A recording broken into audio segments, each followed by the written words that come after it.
ನಮಸ್ಕಾರ ಸ್ನೇಹಿತರೆ. ಇಂದು ಒಂದು ವಿಶೇಷ ದಿನ. ಮಾನವತೆ, ಸಮಾನತೆ ಮತ್ತು ಕಾಯಕದ ಮಹತ್ವವನ್ನು ಜಗತ್ತಿಗೆ ಸಾರಿದ ಮಹಾನ್ ತತ್ವಜ್ಞಾನಿ ಜಗಜ್ಯೋತಿ ಶ್ರೀ ಬಸವಣ್ಣನವರ ಜಯಂತಿ.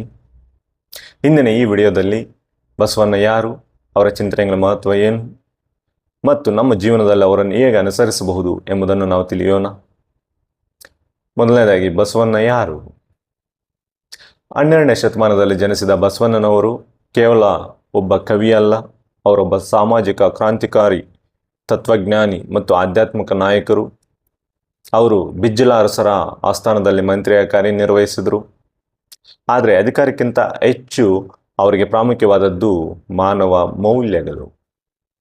ಬಸವಣ್ಣನವರ ಪ್ರಮುಖ ತತ್ವಗಳು, ಚಿಂತನೆಗಳು ನಮ್ಮ ಜೀವನಕ್ಕೆ ಮಾರ್ಗದರ್ಶಕವಾಗಿದೆ.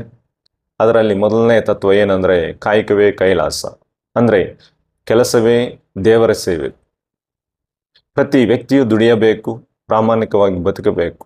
ಎರಡನೇ ತತ್ವ ಏನಂದರೆ ದಾಸೋಹ, ನಾವು ಗಳಿಸಿದ್ದರಲ್ಲಿ ಒಂದು ಭಾಗವನ್ನು ಸಮಾಜಕ್ಕೆ ಹಂಚಿಕೆ ಮಾಡಬೇಕು. ಮೂರನೇ ತತ್ವ ಏನಂದರೆ ಸಮಾನತೆ, ಜಾತಿ, ಲಿಂಗ, ಧರ್ಮ ಯಾವುದೂ ಮಾನವನ ಮೌಲ್ಯವನ್ನು ನಿರ್ಧರಿಸಬಾರದು. ನಾಲ್ಕನೇ ತತ್ವ ಏನಂದರೆ ಇಷ್ಟಲಿಂಗ, ದೇವರು ದೇವಸ್ಥಾನದಲ್ಲ, ನಮ್ಮೊಳಗೆ ಇದ್ದಾನೆ.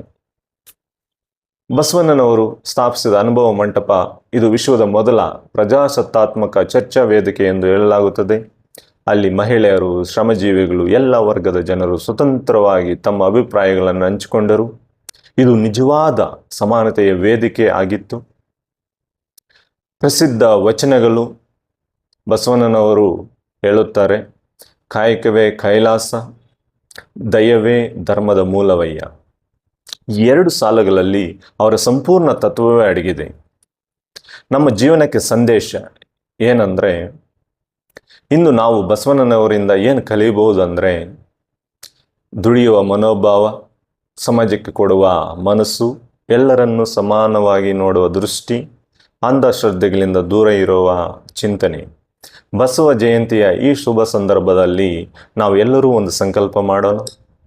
ಪ್ರಾಮಾಣಿಕವಾಗಿ ದುಡಿಯೋಣ, ಸಮಾನತೆಯನ್ನು ಪಾಲಿಸೋಣ, ಮಾನವೀಯತೆಯಿಂದ ಬದುಕೋಣ.